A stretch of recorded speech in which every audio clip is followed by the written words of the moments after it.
உணர்வையும் ஊட்டுங்க. ரெண்டும் வேணும் சார்.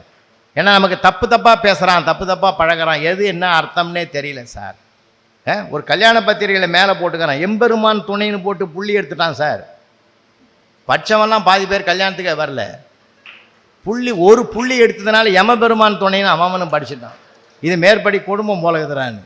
ஏன்னா ஒரு புள்ளி எடுத்தாலும் போச்சு, புள்ளி எடுத்தாலும் சரி, ஒரு காலை எடுத்தாலும் போச்சு, காலை சேர்த்தாலும் பல பிரச்சனைகள் வரும். ஒன்று சொல்கிறேன், நான் உங்களுக்கு நினைவுபடுத்துங்க. ஜப்பானில் மன்னரும் அமெரிக்க அதிபரும் ஒரு மேடையில் சந்திக்கணும்.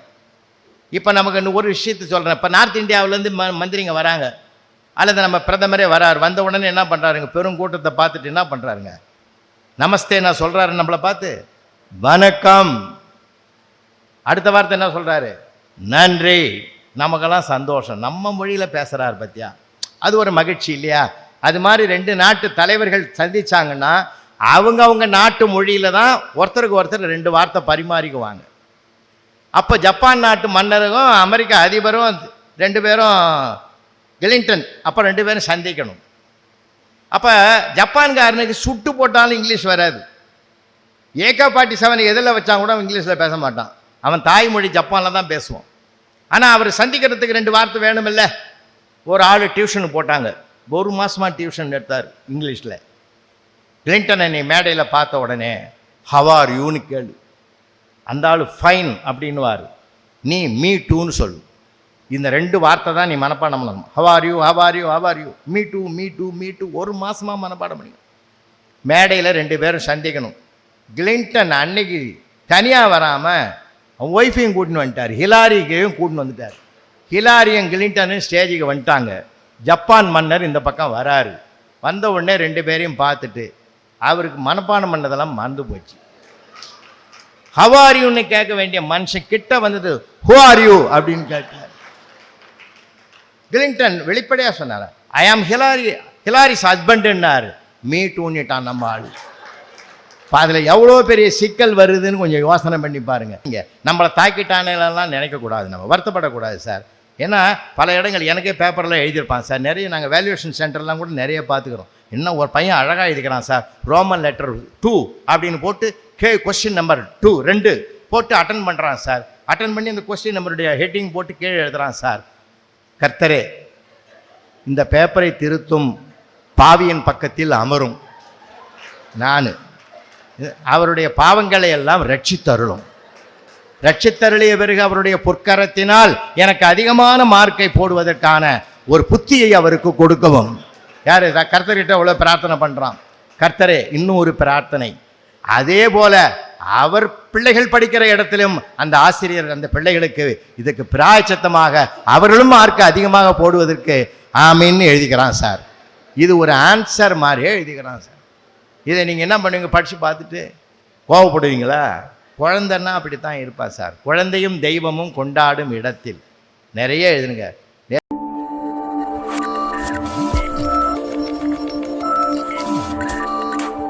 அனுபவத்தில் நம்ம சந்தோஷப்படணும்.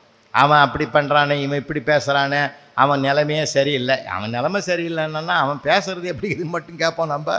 என்ன எல்லா இடங்களிலும் இருக்குது, கொட்டி கிடக்கிறது சார் நகைச்சு. குழந்தைகள் இடத்துல பேசுங்க, மனைவி மடத்தில் பேசுங்க. அதனால தான் ஒருத்தன் சொன்னான், இல்லை சார் நான் உட்காந்து பேசுவேன், ஆனால் சண்டை வருது சாருன்னா.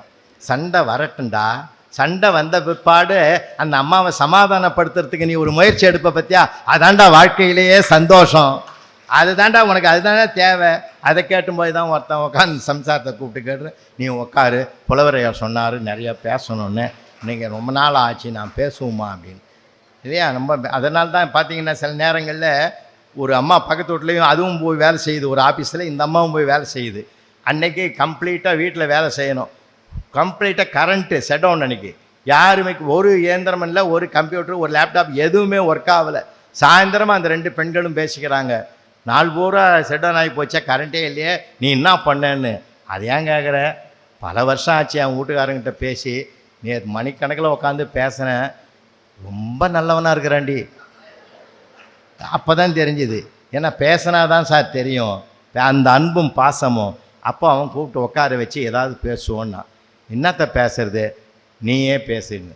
வேணாம், நான் எது பேசினாலும் வம்பில் போய் முடியுது, நீயே ஆரம்பினா. அந்த அம்மா சொல்லிச்சு, சொர்க்கம் நரகம்னுலாம் பேசுகிறாங்களா மாமா, அப்படின்னா என்னான்னு கேட்டுது. அப்படி கேட்டு செல்கிறோம், நீயும் நானும் இருக்கிறது சொர்க்கம் இல்லை, மாமா மட்டும் தனியாக இருக்கிற இடத்துக்கு தான் சொர்க்கம்னு பேர். அப்படின்னா எங்கே நான் மாமா போகிறேன்னு வச்சுங்க சொர்க்கத்துக்கு, வாசல்லையே பேர் அழகிகள் நிற்பாங்க, ரம்பா, ஊர்வசி, திலோத்தமை, வாங்கன்னு என் கையை பிடிச்சி உள்ளே அழைச்சிட்டு போவாங்க. சொர்க்கம்ன்றது அதாண்டி. அப்போ நான் எங்கே போவேன்? நீ நரகத்துக்கு தான் போவேன். நரகம் எப்படி இருக்கு மாமா? கருப்பு குரங்கு ஒன்று உன் கையை பிடிச்சி உள்ளே கூட்டியும் போகும். அந்த அம்மா அடிச்சுது பாருங்கள், போங்க மாமா, உங்களுக்கு இங்கேயும் அழகு அங்கேயும் அழகு, எனக்கு மட்டும் இங்கேயும். அந்த ஆள் ஜென்மத்துக்கு பேசுவான். என்கிட்ட நேரம் வந்துட்டான் சார், ஏதாவது பேசுன்னு வாயை திறக்க முடியாத அளவுக்கு முற்றுப்புள்ளி வச்சுட்டாயா. அதான் சொன்னேன், இது தாண்டா நினச்சி சந்தோஷப்படு. உன் பெண்ணுக்கு உன்னுடைய மனைவிக்கு எவ்வளவு திறமை இருக்குதுன்னு யோசனை செய், அதுதான்டா அழகு. அதனால் நம்ம வந்து எனக்கு சார் எனக்கெல்லாம் ஆசிரியர் பணியில் இருந்து நிறைய ஆசிரியர் கூட்டமைப்புன்றதுனால என் குடும்பத்தை சார்ந்த ஆசிரியர் பெருமக்கள் நிறைய பேர் இருப்பீங்க. நம்மெல்லாம் பொற்காலம் ஐயா, ஆசிரியர்கள் ரிட்டையர் ஆனவங்களுக்கெல்லாம் ரொம்ப பொற்காலம். இப்போ படுற பாடுகுது ஒவ்வொன்றும். பரீட்சை வந்தால் எல்லா வாத்தியாரும் பிள்ளையார் கோயிலுக்கிறான் சார். பிள்ளையாரப்பா எந்த பையனாலும் எனக்கு தொந்தரவு வரக்கூடாது, அப்படி மேக்சிமம் காப்பி அடிக்காமல் நீ பார்த்துக்கோன்னு எழுதுறான். அதனால் லட்சுமி விநாயகர் கோயில் கூட இந்த பிள்ளையார் சேர்த்துக்கு நான் போய் சாமி கும்பிட்ற ஒரு பையன் பிள்ளையார்கிட்ட வேண்டான் சார், எவன் சொல்லியும் கேட்க மாட்டேன்றான். ஈரானும் இஸ்ராலும் அனர்த்தமான சண்டை போட்டுன்னே இருக்கிறான். இது 3வது உலக யுத்தமாக வந்துடுமோன்னு ரொம்ப பயமாகுது. பிள்ளையாரு நீயாவது கருணை பண்ணுன்னா. இதை காதில் விழுந்த உடனே அவனை கூப்பிட்டு அப்படியே எனக்கு மேடையில் போட்ட சால்வியை அவனுக்கு போற்றி உன் மனிதநேயத்தை பாராட்டுறேன்னு. மனிதநேயமாவது ஒன்றாவது சார். அப்படி ஒரு வாரம் நடந்தால் உன்ன மாதிரி வாத்தியார் ஒரு பாடம் எழுதிடுவார். ஏற்கனவே 2 உலக சண்டையை எழுதிவிட்டான், எவன் எழுதுனான்னு தெரியல. அது மண்டை காயுது. அந்த சண்டையை பற்றி நமக்கு எதுக்கு சார்? இப்போ நம்ம நகராட்சி லாரி வந்தால் தண்ணி சண்டை என்னான்னு கேளு, பக்கமாக நான் எழுதுறேன் சார் ஒரு புக்கு போடுற அளவுக்கு. அதை விட்டு 2ஆம் உலக போரில் யாருக்கு யார் எந்த இடத்துல எந்த வருஷம் என்ன சார் ஆக போகுது? அதனால் போன தடவை வேறு எக்ஸாம்பிள் எங்கள் டீச்சர் கேட்டாங்க 2ஆம் உலக போர் ஏன் நடந்ததுன்னு. படிக்கவே இல்லை சார், நானாக விட்டேன் சார். முதல் உலக போர் சரியாக நடக்காதனால் 2ஆம் உலக போர் நடந்ததுன்னு நான் எழுதினேன் சார். அந்த டீச்சர் முட்டையை போட்டுட்டு முதுகில் 4 சாத்துறாங்க சார். இப்படி ஒரு 3வது வாரம் நடந்தால் இப்படி ஒரு கேள்வி கேட்டால் யார் சார் எழுதுறது?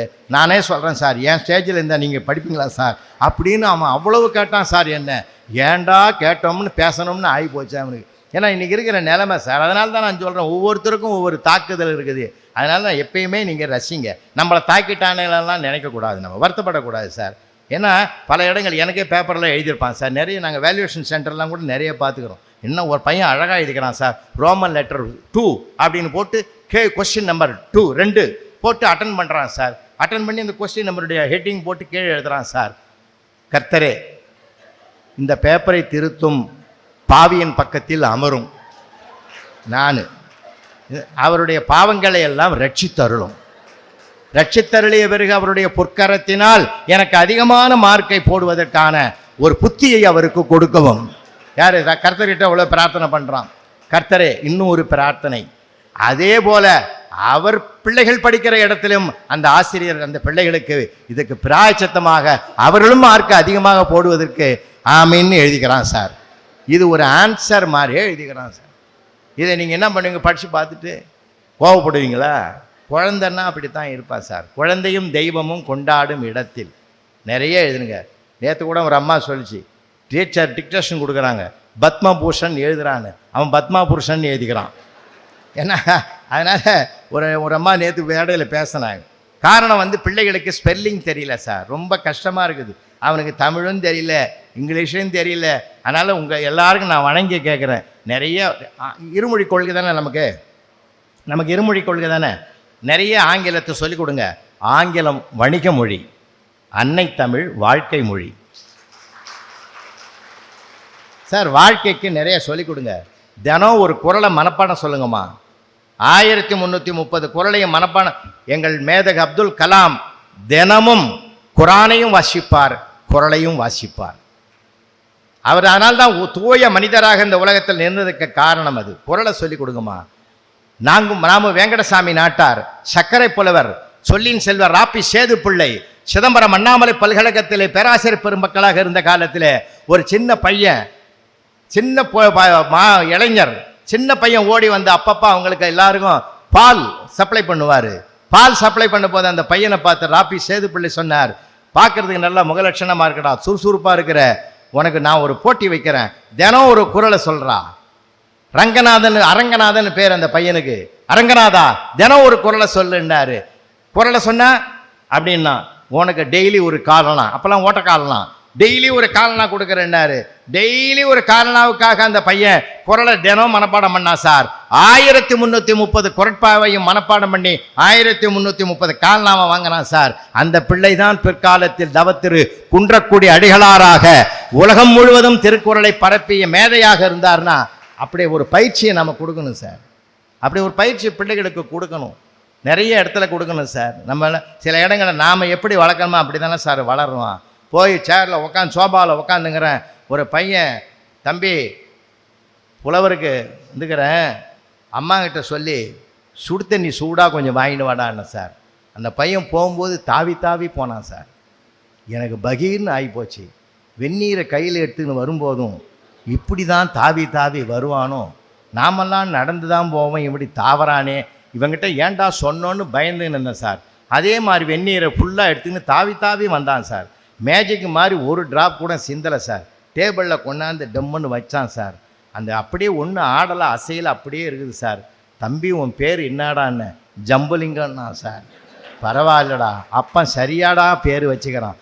ஜம்ப் பண்ணி போகிற, ஜம்ப் பண்ணி வர. அவங்க அப்பனை கேட்டேன், வேறு பேரே வைக்கிறதுக்கு உனக்கு வாய்ப்பு இல்லையாடான்னு. சார் நான் அர்த்தத்தோடு தான் வச்சுக்கிறேன், அவன் ஜம்ப் பண்ணி தான் போகிறான், அவன் மேலே தப்பு இல்லை, நாமெல்லாம் தூளியில் வளர்ந்தோம், ஆறாரோன்னு அசைச்சாங்க, இறக்கி விட்டாலும் அசைஞ்சு போவோம். நாங்கள் எங்களுக்கு இட வசதி இல்லை, ஸ்ப்ரிங் தொட்டியில் தான் வளர்ந்தான். அப்படி இழுத்து விட்டு எகிரி குச்சியே வளர்ந்ததுனால அவன் போகும்போதும் வரும்போதும் எகிரி குச்சியே போகிறான் வரான். அது அவன் மேலே தப்பு இல்லை, வளர்ப்பு தான் சார் பிரச்சனைன்னார். வளர்ப்பு எப்படியோ வாழ்க்கை அப்படி. அதனால் நம்ம பிள்ளைகளுக்கு நீங்கள் நல்லா வளங்க. ஆங்கிலத்தில் சரணமாக பேச சொல்லுங்கள், எழுத சொல்லுங்கள். உலகம் பூரா போய் வரணுன்னா அவனுக்கு அந்த ஆங்கில பயிற்சி கண்டிப்பாக வேணும். வாழ்க்கையில் சிறப்பாக வாழணும், நேர்மையாக வாழணும், பண்பாக வாழணும், அன்பாக வாழணும், கருணையாக வாழணும், ஈகை குணத்தோடு அவன் வாழணும், நல்லவனாக வாழணும், வல்லவனாக வாழணும்னா அன்னை தமிழின் மீது ஆர்வத்தையும் அந்த உண்மையான உணர்வையும் ஊட்டுங்க. ரெண்டும் வேணும் சார். ஏன்னா நமக்கு தப்பாக பேசுகிறான், தப்பாக பழகிறான், எது என்ன அர்த்தம்னே தெரியல சார். ஒரு கல்யாண பத்திரிகையில் மேலே போட்டுக்கிறான், எம்பெருமான் துணைன்னு போட்டு புள்ளி எடுத்துட்டான் சார். பட்சமெல்லாம் பாதி பேர் கல்யாணத்துக்கே வரல. ஒரு புள்ளி எடுத்ததுனால எமபெருமான் துணைன்னு அவனும் படிச்சுட்டான். இது மேற்படி குடும்பம் போலகுதுறான்னு. ஏன்னா ஒரு புள்ளி எடுத்தாலும் போச்சு, புள்ளி எடுத்தாலும் சரி, ஒரு காலை எடுத்தாலும் போச்சு, காலை சேர்த்தாலும் பல பிரச்சனைகள் வரும். ஒன்று சொல்கிறேன், நான் உங்களுக்கு நினைவுபடுத்துங்க. ஜப்பானில் மன்னரும் அமெரிக்க அதிபரும் ஒரு மேடையில் சந்திக்கணும். இப்போ நமக்கு இன்னும் ஒரு விஷயத்தை சொல்கிறேன். இப்போ நார்த் இந்தியாவிலேருந்து மந்திரிங்க வராங்க, அல்லது நம்ம பிரதமரே வராரு. வந்த உடனே என்ன பண்ணுறாருங்க, பெருங்கூட்டத்தை பார்த்துட்டு என்ன பண்ணுறாருங்க, நமஸ்தே நான் சொல்கிறாரு நம்மளை பார்த்து, வணக்கம். அடுத்த வார்த்தை என்ன சொல்கிறாரு, நன்றி. நமக்கெல்லாம் சந்தோஷம், நம்ம மொழியில் பேசுகிறார் பத்தியா, அது ஒரு மகிழ்ச்சி இல்லையா?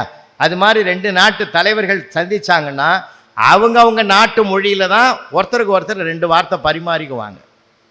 அப்போ ஜப்பான் நாட்டு மன்னரும் அமெரிக்க அதிபரும் ரெண்டு பேரும் கிளின்டன், அப்போ ரெண்டு பேரும் சந்திக்கணும். அப்போ ஜப்பான்காரனுக்கு சுட்டு போட்டாலும் இங்கிலீஷ் வராது. AK-47 எதில் வச்சா கூட இங்கிலீஷில் பேச மாட்டான், அவன் தாய்மொழி ஜப்பானில் தான் பேசுவான். ஆனால் அவர் சந்திக்கிறதுக்கு ரெண்டு வார்த்தை வேணுமில்ல. ஒரு ஆள் டியூஷனு போட்டாங்க, ஒரு மாதமாக டியூஷன் எடுத்தார் இங்கிலீஷில். கிளின்டன் என்னை மேடையில் பார்த்த உடனே ஹவ் ஆர் யூன்னு கேளு, அந்த ஆள் ஃபைன் அப்படின்னுவார், நீ மீ டூன்னு சொல்லு. இந்த ரெண்டு வார்த்தை தான் நீ மனப்பாடம் பண்ணணும். How are you, how are you, how are you, me too, me too, me too. ஒரு மாதமாக மனப்பாடம் பண்ணி மேடையில் ரெண்டு பேரும் சந்திக்கணும். கிளின்டன் அன்னைக்கு தனியாக வராமல் அவன் ஒய்ஃபையும் கூட்டின்னு வந்துட்டார், ஹிலாரிக்கையும் கூட்டின்னு வந்துட்டார்.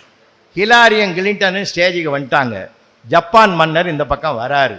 வந்த உடனே ரெண்டு பேரையும் பார்த்துட்டு அவருக்கு மனப்பாடம் பண்ணதெல்லாம் மறந்து போச்சு. ஹவ் ஆர் யூன்னு கேட்க வேண்டிய மனுஷன் கிட்ட வந்தது ஹூ ஆர் யூ அப்படின்னு கேட்டார். கிளின்டன் வெளிப்படையாக சொன்னார், ஐ ஆம் ஹிலாரிஸ் ஹஸ்பண்டுன்னாரு. மீ டூன்னுட்டான் நம்ம ஆள். அதில் எவ்வளோ பெரிய சிக்கல் வருதுன்னு கொஞ்சம் யோசனை பண்ணி பாருங்கள். எந்த மொழியும் உணர்வில் கலக்கணும் சார். என்ன சொல்றீங்க? உணர்வில் கலக்கணும் சார். கன்னடமும் கலிதலெங்கும் கவின் மலையாளமும் துளுவும் உன் உதரத்தை உதைத்தெழுந்து ஒன்று பல ஆயிடினும் ஆரியம் போல் உலக வழக்கழிந்து அழியாவும் சீரிடமே திறமை என்று செயல் மறந்து வாழ்த்துதுமேன்னு சார் டாக்டர் ஜியு போப்பு கல்லறையில நான் ஒரு தமிழ் மாணவன் எழுதி வைங்கன்னு சொன்னார்னா அயலாரையும் இழுத்த ஒரு அழகான மொழி தமிழில். நீங்கள் அதுவும் காணாமல் போச்சு. வீட்டில் நம்ம அதை பேசுகிறதே கிடையாது. என்ன மொழி தெரியுமா அது?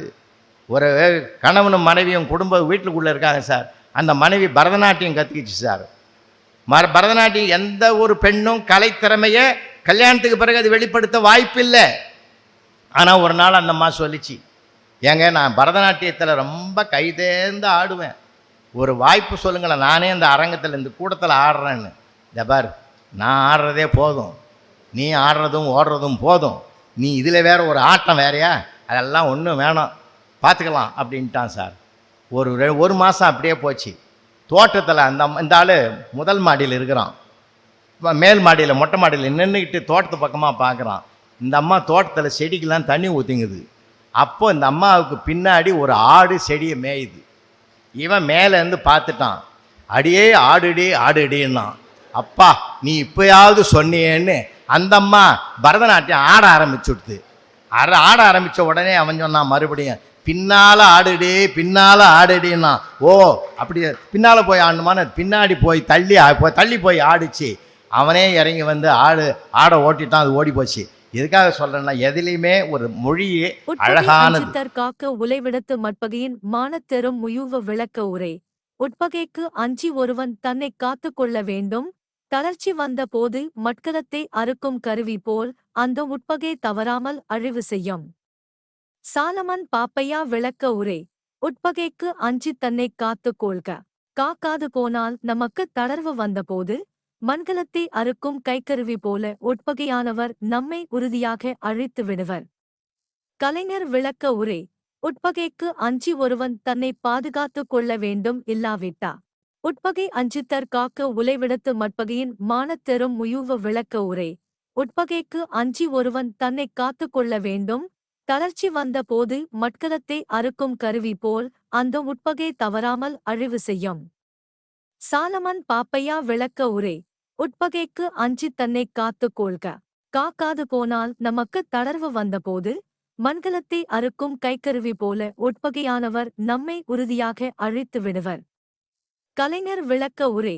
உட்பகைக்கு அஞ்சி ஒருவன் தன்னை பாதுகாத்துக் கொள்ள வேண்டும், இல்லாவிட்டா உட்பகை அஞ்சித்தற் காக்க உலைவிடத்து மட்பகையின் மானத்தெரும் முயுவ விளக்க உரை. உட்பகைக்கு அஞ்சி ஒருவன் தன்னை காத்துக் கொள்ள வேண்டும். தளர்ச்சி வந்த போது மட்கலத்தை அறுக்கும் கருவி போல் அந்த உட்பகை தவறாமல் அழிவு செய்யும். சாலமன் பாப்பையா விளக்க உரை. உட்பகைக்கு அஞ்சி தன்னை காத்து கொள்க. காக்காது போனால் நமக்கு தளர்வு வந்தபோது மண்கலத்தை அறுக்கும் கைக்கருவி போல உட்பகையானவர் நம்மை உறுதியாக அழித்து விடுவர். கலைஞர் விளக்க உரை. உட்பகைக்கு அஞ்சி ஒருவன் தன்னை பாதுகாத்துக் கொள்ள வேண்டும், இல்லாவிட்டா உட்பகை அஞ்சித்தற் காக்க உலைவிடத்து மட்பகையின் மானத்தெரும் முயுவ விளக்க உரை. உட்பகைக்கு அஞ்சி ஒருவன் தன்னை காத்துக் கொள்ள வேண்டும். தளர்ச்சி வந்த போது மட்கலத்தை அறுக்கும் கருவி போல் அந்த உட்பகை தவறாமல் அழிவு செய்யும். சாலமன் பாப்பையா விளக்க உரை. உட்பகைக்கு அஞ்சி தன்னை காத்து கொள்க. காக்காது போனால் நமக்கு தளர்வு வந்தபோது மண்கலத்தை அறுக்கும் கைக்கருவி போல உட்பகையானவர் நம்மை உறுதியாக அழித்து விடுவர். கலைஞர் விளக்க உரை. உட்பகைக்கு அஞ்சி ஒருவன் தன்னை பாதுகாத்துக் கொள்ள வேண்டும், இல்லாவிட்டா உட்பகை அஞ்சித்தற் காக்க உலைவிடத்து மட்பகையின் மானத்தெரும் முயுவ விளக்க உரை. உட்பகைக்கு அஞ்சி ஒருவன் தன்னை காத்துக் கொள்ள வேண்டும். தளர்ச்சி வந்த போது மட்கலத்தை அறுக்கும் கருவி போல் அந்த உட்பகை தவறாமல் அழிவு செய்யும். சாலமன் பாப்பையா விளக்க உரை. உட்பகைக்கு அஞ்சி தன்னை காத்து கொள்க. காக்காது போனால் நமக்கு தளர்வு வந்தபோது மண்கலத்தை அறுக்கும் கைக்கருவி போல உட்பகையானவர் நம்மை உறுதியாக அழித்து விடுவர். கலைஞர் விளக்க உரை. உட்பகைக்கு அஞ்சி ஒருவன் தன்னை பாதுகாத்துக் கொள்ள வேண்டும், இல்லாவிட்டா உட்பகை அஞ்சித்தற் காக்க உலைவிடத்து மட்பகையின் மானத்தெரும் முயுவ விளக்க உரை. உட்பகைக்கு அஞ்சி ஒருவன் தன்னை காத்துக் கொள்ள வேண்டும். தளர்ச்சி வந்த போது மட்கலத்தை அறுக்கும் கருவி போல் அந்த உட்பகை தவறாமல் அழிவு செய்யும். சாலமன் பாப்பையா விளக்க உரை. உட்பகைக்கு அஞ்சித் தன்னைக் காத்துக் கொள்க. காக்காது போனால் நமக்கு தளர்வு வந்தபோது மண்கலத்தை அறுக்கும் கைக்கருவி போல உட்பகையானவர் நம்மை உறுதியாக அழித்து விடுவர். கலைஞர் விளக்க உரை. உட்பகைக்கு அஞ்சி ஒருவன் தன்னை பாதுகாத்துக் கொள்ள வேண்டும் இல்லாவிட்டா.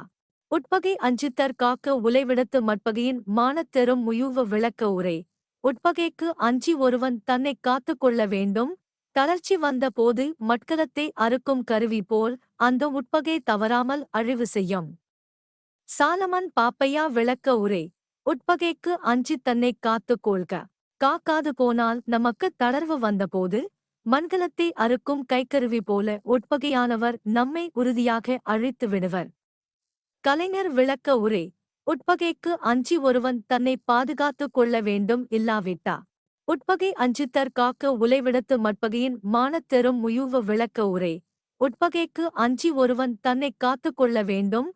தளர்ச்சி வந்த போது மட்கலத்தை அறுக்கும் கருவி போல் அந்த உட்பகை தவறாமல் அழிவு செய்யும். சாலமன் பாப்பையா விளக்க உரை. உட்பகைக்கு அஞ்சித் தன்னைக் காத்துக் கொள்க. காக்காது போனால் நமக்கு தளர்வு வந்தபோது மண்கலத்தை அறுக்கும் கைக்கருவி போல உட்பகையானவர் நம்மை உறுதியாக அழித்து விடுவர். கலைஞர் விளக்க உரை. உட்பகைக்கு அஞ்சி ஒருவன் தன்னை பாதுகாத்துக் கொள்ள வேண்டும் இல்லாவிட்டா. உட்பகை அஞ்சித்தற் காக்க உலைவிடத்து மட்பகையின் மானத்தெரும் முயூவ விளக்க உரை. உட்பகைக்கு அஞ்சி ஒருவன் தன்னைக் காத்துக் கொள்ள வேண்டும். தளர்ச்சி வந்த போது மட்கலத்தை அறுக்கும் கருவி போல் அந்த உட்பகை தவறாமல் அழிவு செய்யும். சாலமன் பாப்பையா விளக்க உரை. உட்பகைக்கு அஞ்சித் தன்னைக் காத்துக் கொள்க. காக்காது போனால் நமக்கு தளர்வு வந்தபோது மண்கலத்தை அறுக்கும் கைக்கருவி போல உட்பகையானவர் நம்மை உறுதியாக அழித்து விடுவர். கலைஞர் விளக்க உரை. உட்பகைக்கு அஞ்சி ஒருவன் தன்னை பாதுகாத்துக் கொள்ள வேண்டும் இல்லாவிட்டா. உட்பகை அஞ்சித்தற் காக்க உலைவிடத்து மட்பகையின் மானத்தெரும் முயூவ விளக்க உரை. உட்பகைக்கு அஞ்சி ஒருவன் தன்னைக் காத்துக் கொள்ள வேண்டும். தளர்ச்சி வந்த போது மட்கலத்தை அறுக்கும் கருவி போல் அந்த உட்பகை தவறாமல் அழிவு செய்யும். சாலமன் பாப்பையா விளக்க உரை. உட்பகைக்கு அஞ்சித் தன்னைக் காத்துக் கொள்க. காக்காது போனால் நமக்கு தளர்வு வந்தபோது மண்கலத்தை அறுக்கும் கைக்கருவி போல உட்பகையானவர் நம்மை உறுதியாக அழித்து விடுவர். கலைஞர் விளக்க உரை. உட்பகைக்கு அஞ்சி ஒருவன் தன்னை பாதுகாத்துக் கொள்ள வேண்டும் இல்லாவிட்டா.